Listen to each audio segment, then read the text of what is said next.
folks, Chris here at the Crap Apple Cottage. Today we're going to talk about preps for women. I think that the prepping world is dominated primarily by men. I'm not saying there aren't women in the prepping world because there certainly are, but I think a lot of the prepping videos and content that you find out there on YouTube are geared specifically, not maybe specifically, but are geared somewhat to men. They involve things like guns and bugging out and tactical gear and that sort of thing. And I think those videos are valuable for either men or women. And I know there are women preppers out there who have other YouTube channels, but today I just wanted to talk about some preps that women should be thinking of. Some of them are preps that are specific to women. Some of them are preps that maybe some men can also benefit from. But I just kind of wanted to talk about some different things, talk about the way that I'm prepping as a single mom with a teenage son. I've been a single mom for 15 years, and so all of my prepping, all of my homesteading has been done by myself. My son has very little participation in it. He doesn't really see the need for it, and so I prep by myself. And so as a single mom, how do I prep specifically as a woman?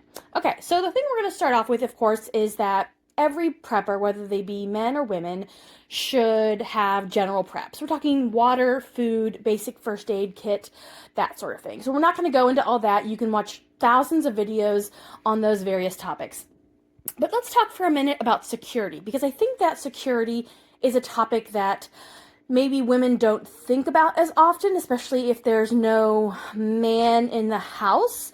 So we're going to talk about security, how it relates to women living alone or with children, or elderly women. And so let's start over here with some weapons. So obviously, getting some sort of defensive weapon is probably a smart idea, especially if you're a woman living alone or living with children. I'm not going to go into a lot of detail about what weapons I have or what weapons I recommend, but you should have plenty of, you should know how to shoot it, and you should have plenty of ammo. So that's something that you can watch other videos on. I will say that if you do have children, you should think long and hard about how you store your weapons, what kind of locks or security measures you have to keep your children from getting to your weapons. So that's something to think about as well. If you're not into guns and that sort of thing, there are other types of weapons. Obviously, they're not as effective, but there are some other weapons that you can use. You can use something like a baseball bat. This was left over from my son's baseball career, if you will. You can pick these up at thrift stores. You know, like I said, it's not going to be the same as a gun, but it's something. Here's a knife. This is a Mora knife. It's not a super large knife, but it is a good knife. This is a Mora knife. This is mace, something else you might consider. So that is, you know, your personal security, like the weapons that you might keep on yourself, not on yourself, but around your person. Let's talk a little bit more about perimeter security. So if you watch any security YouTube videos or anything about prepping and security, you would know that there are basically 3 layers to security. There is your perimeter security, which is generally your property. There is your house or structure security, and then there's your personal security or your like a safe room security. So as a woman, you really should be considering the layers of security that you have in your house. So one thing you can do is you can reinforce your perimeter with things like a privacy fence. You can consider putting thorny bushes at the edge of your property to help keep people from going through certain areas. If there's certain areas of your property that are vulnerable, like places where people could hide, maybe consider blocking those off, or again, adding thorny bushes. You also might consider motion detectors, either lights or alarms. This is actually a solar alarm. I just got this. I haven't opened it up yet. I'm going to open it up and we're going to see how loud it is.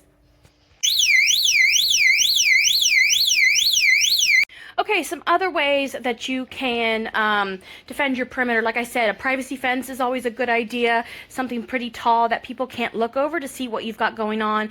And any fences that you have on your property should have lockable gates. And you should have padlocks or some other type of lock for those gates. So when you get to your house, and the security of your house, there are a couple things to consider. One is making sure that all of your doors are reinforced. You might want to purchase something like this. These are 3-inch wood screws, and they can be used to reinforce the hinges and the door plates on your doors to make them harder to kick in. You might also consider putting a shatter-resistant film on your windows. It's also a good idea to have plywood pre-cut that fits over most of your ground floor windows, so that if there's a situation, you can just pull the plywood out of your garage, use those 3-inch screws to secure it to the window frame, and you've secured your window at least for a while. Other ways that you can secure your house or your structure are by using barricades. Now, they do sell online barricades for doors. I actually just have these on my doors. So this is a cast iron bracket that you mount onto your door frame using the 3-inch screws. So you mount this back panel, and then let me see if I can show you here. It just takes a 2x4. So this is a 2x4, and it just slides into that. I can't get it to go all the way because I've got stuff in the way. So you want to get the 2x4 to fit wider than your door, and you can just keep it by your door. And if you feel that perhaps you need a little bit more security, you can use the barricade for that. When we talk about your house, you know, having those, if you don't have them on your doors, you can have them ready to go on your doors if the situation escalates. So that's something to consider as well. Something else to consider are these window and door alarms that you can actually get from the Dollar Tree.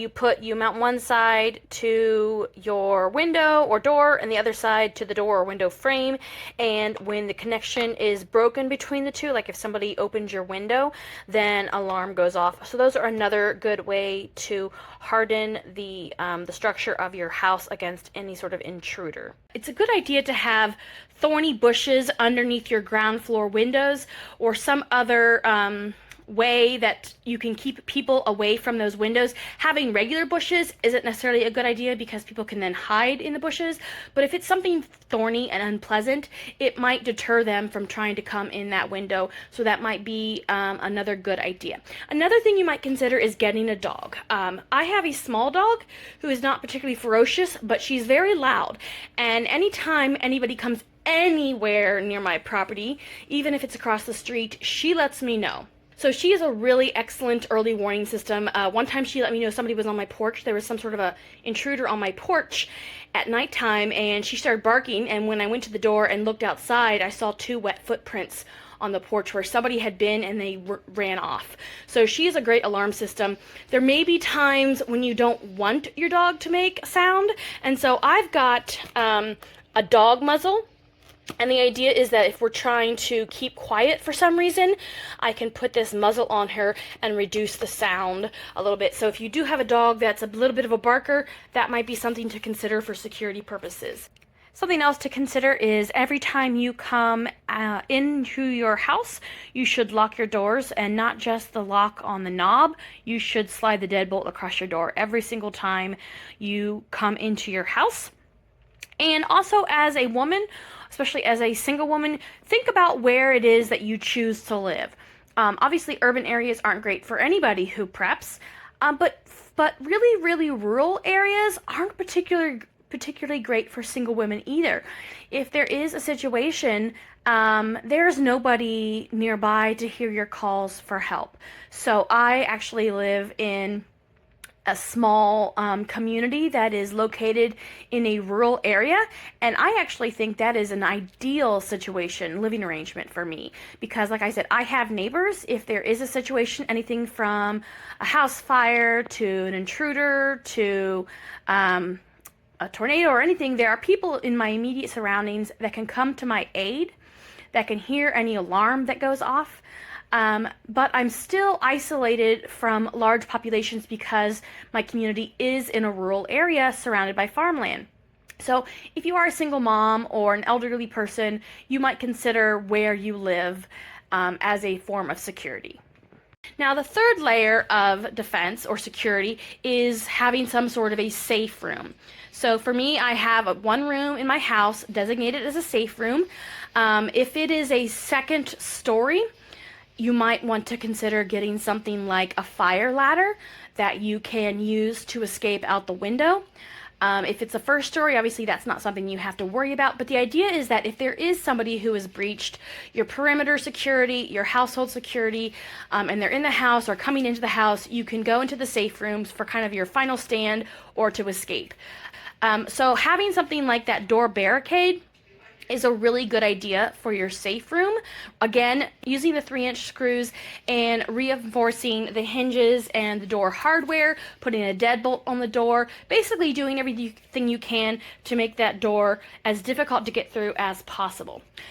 Probably your safe room is where you should store at least one weapon and extra ammo, or your non-lethal weapons that you may have.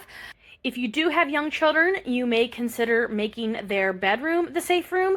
The idea is that if there is an intruder, you can run into the bedroom and secure the door, as opposed to having to run into their bedroom when they're sleeping, get them, then take them to your bedroom and secure the door. It's just one less step, and it may be life-saving. But again, if you have weapons, you probably don't want to store those in your children's rooms unless they are way out of the way where your children cannot get them and they are properly locked up and all that.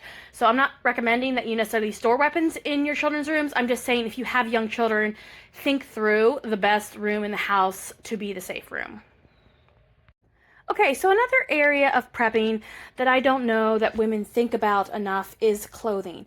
I think that a lot of us, not all of us of course, but a lot of us have typical women's clothing, which tends to be attractive, but not necessarily durable. I myself tend to live in leggings and t-shirts, dressing up for certain occasions, but I realized a couple months ago that I didn't really have a lot of sensible shoes. I had sandals, various cute sandals, and I did have one pair of gym shoes that I used when I was working in the garden or doing anything around the house. But I really realized that there was a lack of sturdy footwear. So I actually purchased a pair of hiking boots for my preps, as well as this pair of steel-toed boots, women's boots. If you're chopping wood or doing anything like that, it's really essential that you have steel-toed boots. So if you are a woman, check your wardrobe. Do you have sturdy shoes? Do you have several pairs of sturdy shoes? Do you have ways to repair your shoes? Things like replacement shoelaces, shoe glue to glue the soles back on, that sort of thing. Also, think about socks. I know a lot of women have ankle socks, small, delicate socks, but you really need to get some pairs of heavy-duty socks. These are the socks that I actually like. I can't remember the brand. They're women's socks. They are a wool cotton blend. They're not super high, and they're nice because they fit my my cankles. So I have lots of pairs of these. They're really great to wear with boots. So if you are a woman and you don't have a lot of pairs of sensible socks, get yourself some sensible socks. All right, let's talk about pants. I think that most women have things like leggings and skirts and shorts and dress pants or dress slacks and jeans. I don't know that a lot of women have sort of like more rugged outdoor clothing. I have been hitting up the thrift stores looking in the men's departments for more durable clothing, but I find it really difficult to find something that fits me well because the clothing is geared towards men. I did find, let me move this stuff here.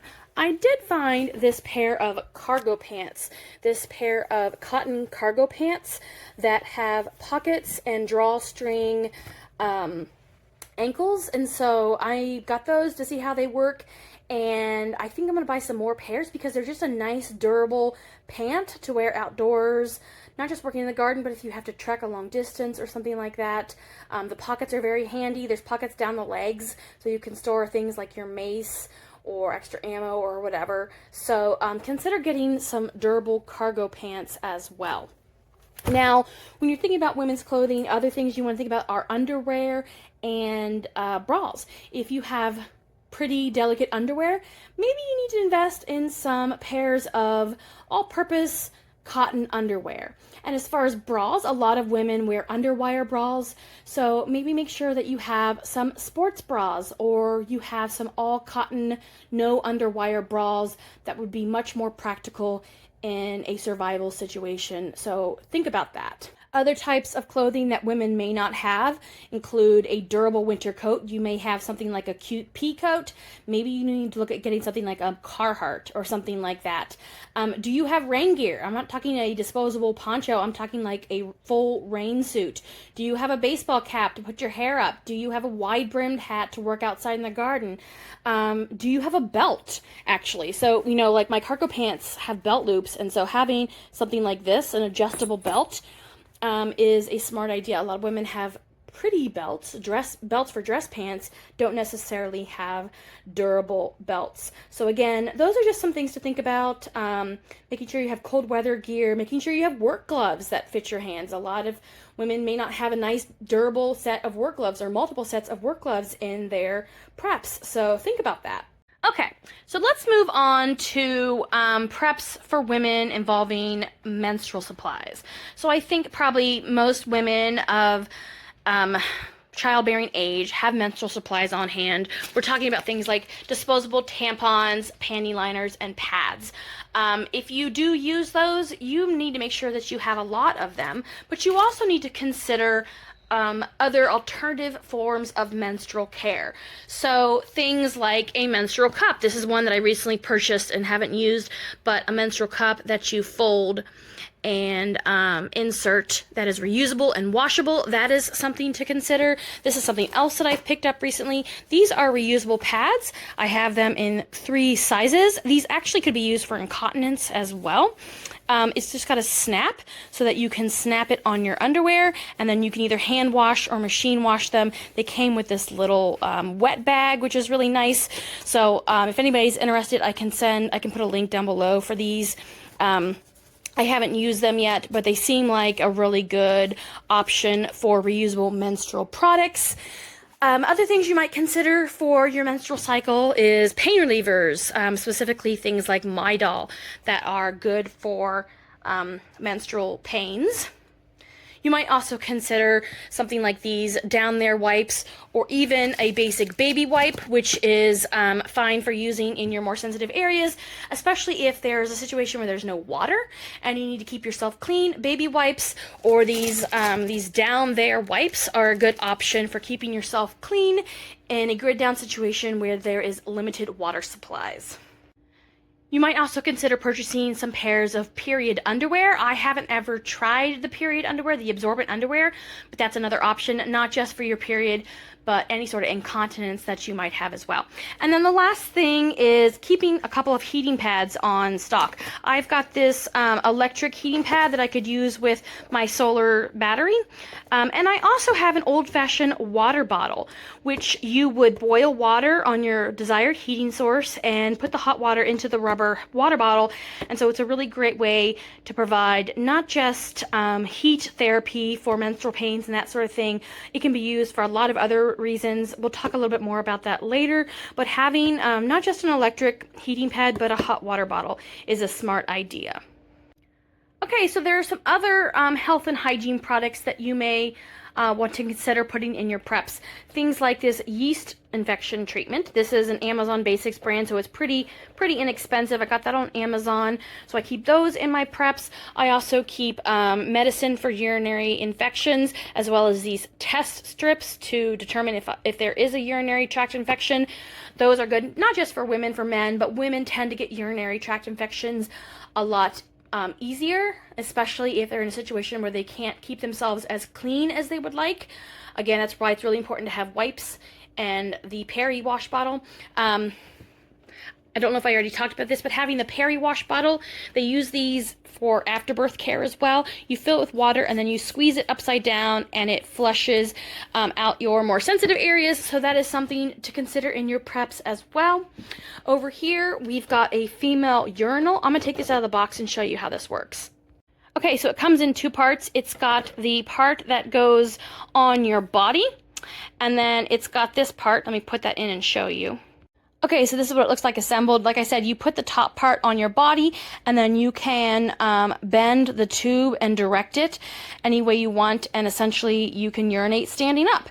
It's really good for a bug out bag. There have been situations even where, like, you might want to keep one of these in your car. I know my sister had a situation where she was stopped in traffic for several hours, and she had to go to the bathroom, and she had to basically go on the side of the road and with very little cover. And so that's a way where you could urinate in a situation like on the side of the road. I know another time I was doing an archaeology dig in a field, and I had to go to the restroom, and I had to just kind of drop trousers in the middle of the unplanted field because there was literally no place else to go with cover. So something like that is a really good idea to keep in your preps. You might also consider something like a simple hand mirror. A lot of people actually don't have hand mirrors in their house, and that's essential for checking out your nether regions to see if there's any sort of infection or anything like that. It would actually be helpful for childbirth as well, which we'll talk about in a minute. But you can get this at the Dollar Tree. That's where I got mine at, so that is a prep that I recommend you have. And then over here, I've got this hair cutting kit. If we remember from COVID, a lot of us couldn't get haircuts. I remember I shaved my son's head. It was poor kid. I did not do a good job. So I decided to get this hair cutting kit for my hair. It comes with a couple pairs of scissors, including the ones that do the like the thinning scissors. It comes with a brush to get the hairs off, a couple clips, some combs. This is actually a razor comb. I'm not sure the proper term of it is. And then it comes with down here a little cape that you can wear while getting your haircut. This is something you might consider adding to your preps if we have a lockdown again and you need to give haircuts either to yourself or to your children or family members. You might want to consider having one of these in your preps. Also, as women, you should probably stock up on vitamins. Here I have iron. This is really essential for women of childbearing age who still have menstrual periods. And then a women's formula, all-purpose one daily formula. If we're eating food from your preps for a while, hopefully you're going to have good nutrition, but there's going to come a point when the nutritional content of your preps, like rice and beans, may not have all the nutrients that you need, which could weaken you. So it's highly recommended that you have some multi-purpose women's vitamins. And then back here, I've got some chafing powder. This is used for crevices and, any place on your body where you're getting a lot of sweat and chafing. Good idea just to have a bottle of something like this in your preps as well. Okay, let's talk about birth control. In a situation where the grid has gone down and law and order is not really working the way it does in normal times, birth control is really essential, not just because you really don't want to have a baby during a major SHTF situation, but also you might encounter sexual assault. That type of thing is more prevalent.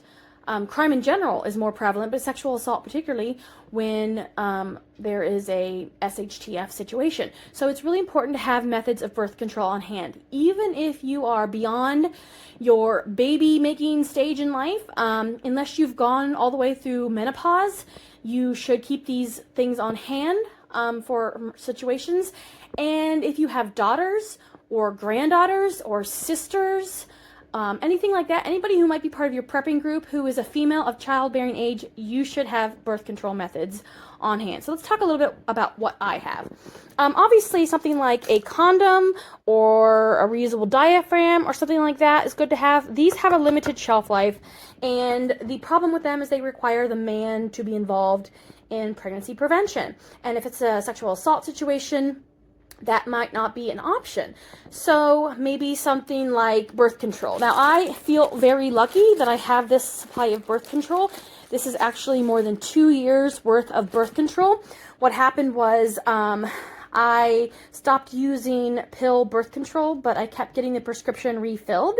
And so I was able to stockpile a couple of years. I don't recommend that if you need the birth control, but if you don't need the birth control, you might consider getting a prescription and just stockpiling it. So I happen to have, I think it's like 2.5 years of pill birth control here as well.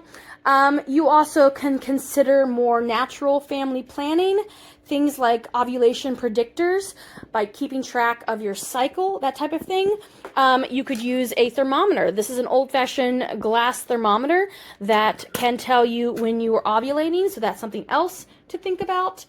You also could consider some herbal remedies. This book here, the Herbal Healing for Women, it's a new book that I recently got. It talks about herbal remedies for things like menstrual pains, but also fertility and infertility.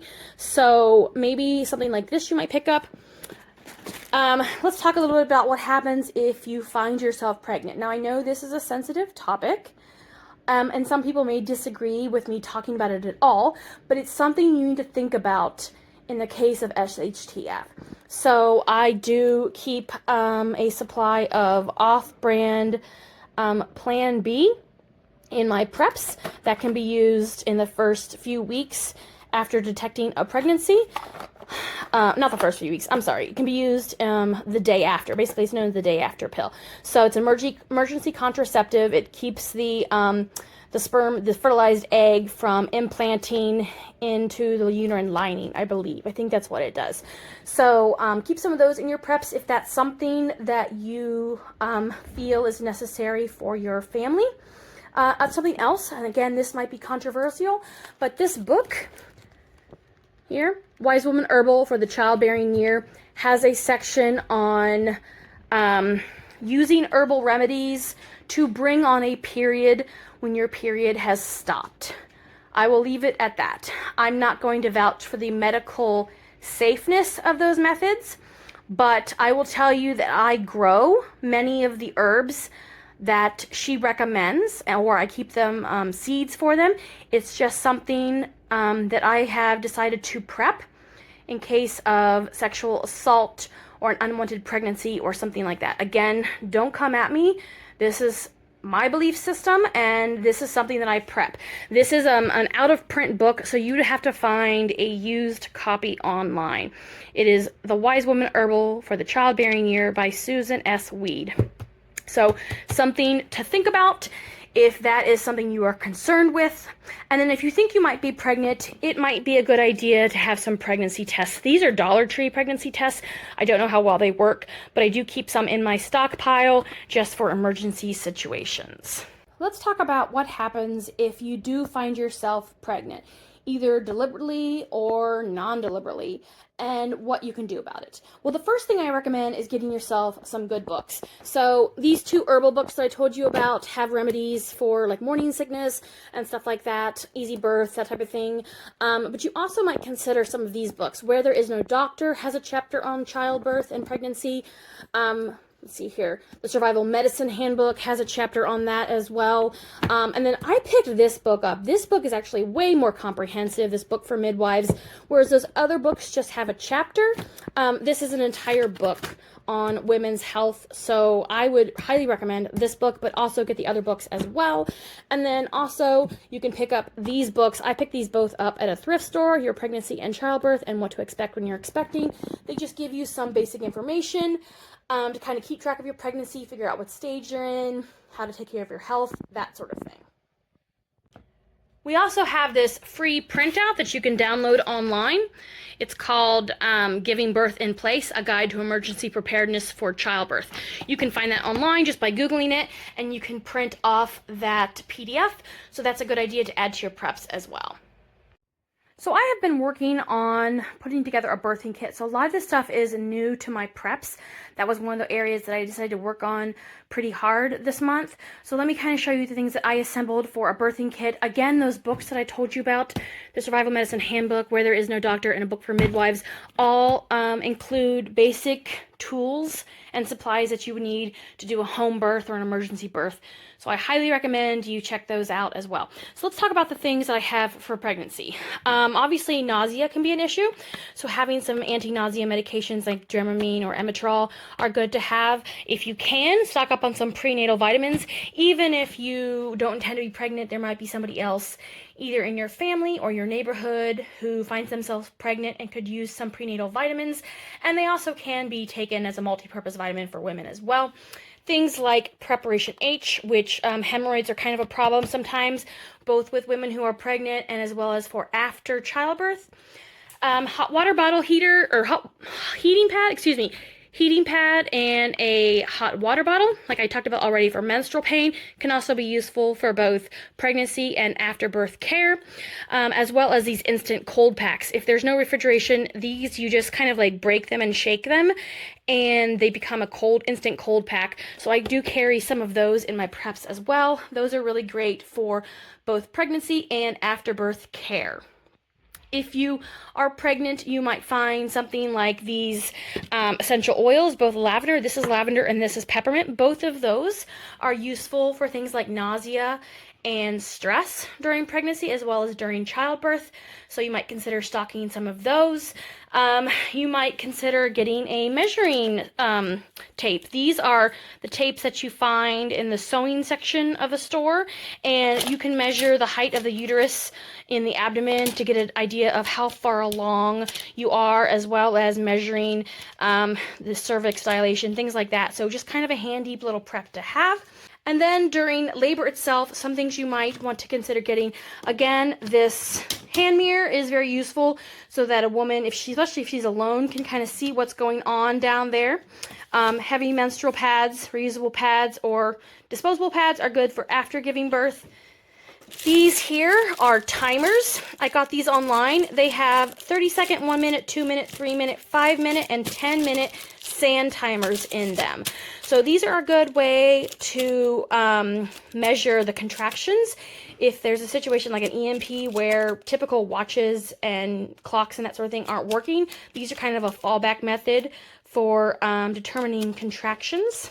And then during pregnancy, you're also going to want to have some basic medical supplies. Something like a blood pressure monitor and a stethoscope are both good preps to have, not just for childbirth, but for your general medical preps as well.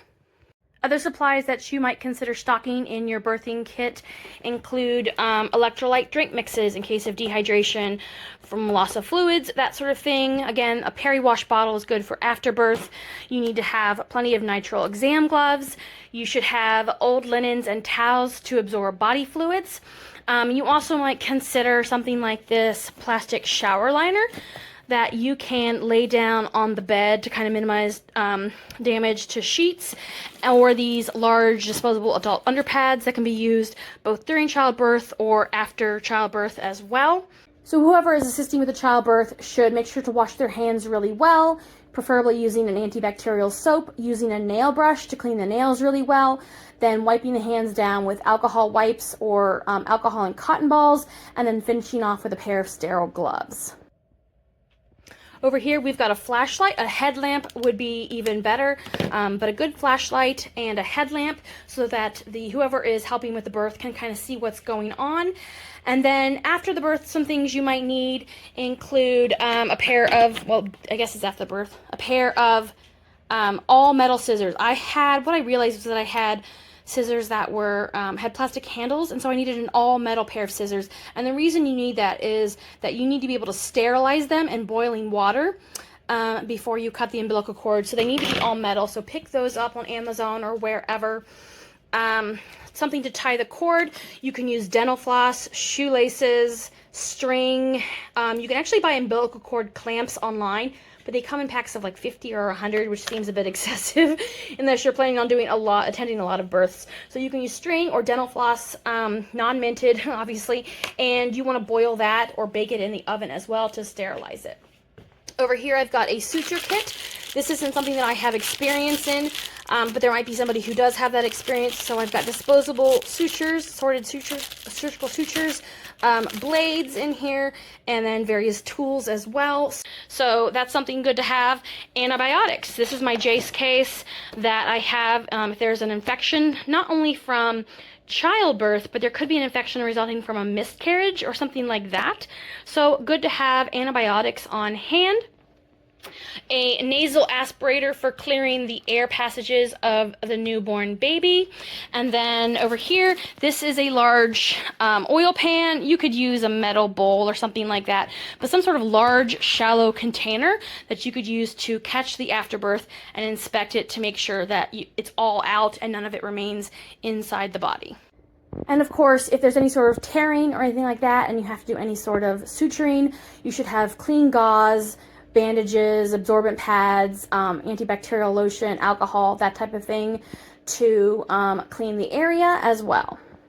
Okay, so the next area of prepping for women that we're going to talk about is caring for a new baby. Again, even if you are not in childbearing age, I highly recommend that you keep some basic supplies on hand for a newborn baby.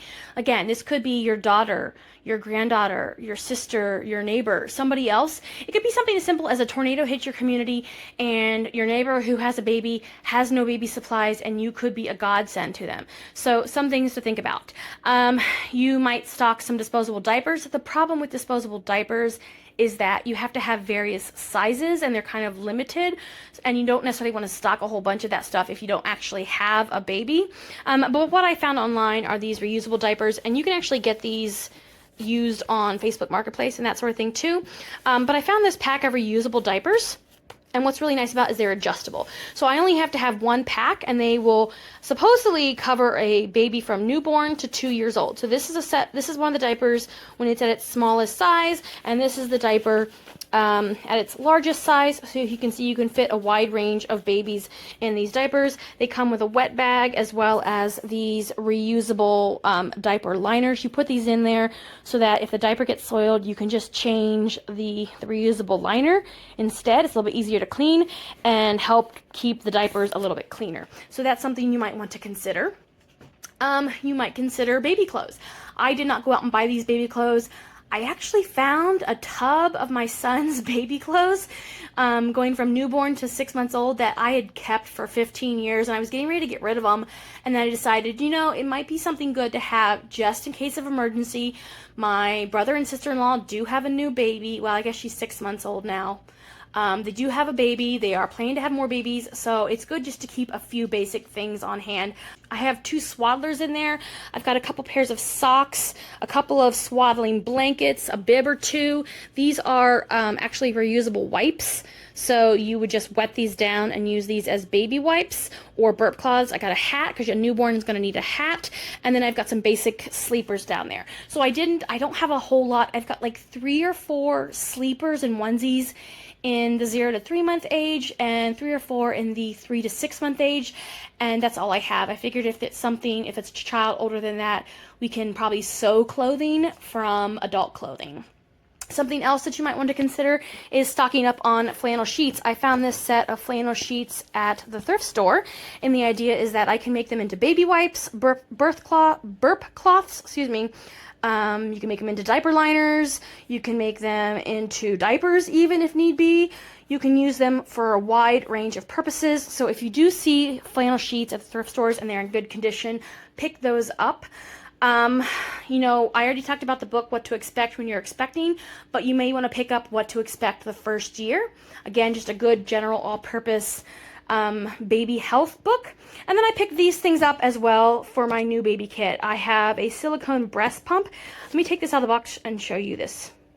So this is relatively inexpensive. It's a one-piece silicone breast pump, and you just squeeze it to create suction. So it's easy to sterilize. You can put it in boiling water or whatever. Just a very simple breast pump.